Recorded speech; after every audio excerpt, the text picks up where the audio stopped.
তুই দুনিয়াতে তোর মেয়ের হক নষ্ট করছস। আর করবো না, আর করবো না। মা, বাবা, এই দেখো আমার জব হয়ে গেছে। এখন থেকে বাবা তোমার আর কাজ করা লাগবে না। ভাইয়া, কি বলো? সত্যি তোমার জব হয়ে গেছে? এই, ওর জব হয়েছে তাতে তোর সমস্যা কি?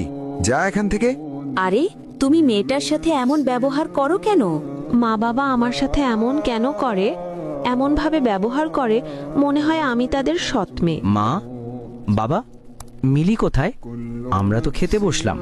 ও কি খাবার খাবে না? না, মিলির পেটে মনে হয় ক্ষুধা নাই। ক্ষুধা থাকলে আসতো। তোরটা তুই খা।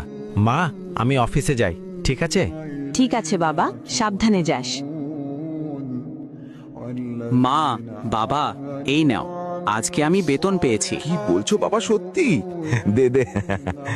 মা, আমাকে একটা 3 পিস কিনে দিব? এই গেছো সেখান থেকে, কয় টাকা কামাই করে রাখছিস? আচ্ছা শোনো, ছেলেটা তো অনেক কষ্ট করে আমাদের জন্য। এক কাজ করি, ছেলেটাকে সব জমি লিখে দেই।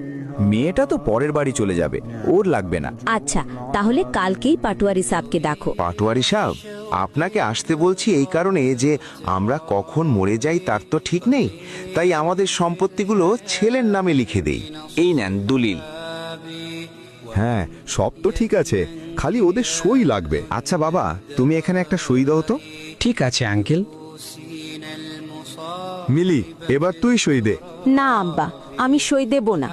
আমার কি কোনো হক নাই? সব সম্পত্তি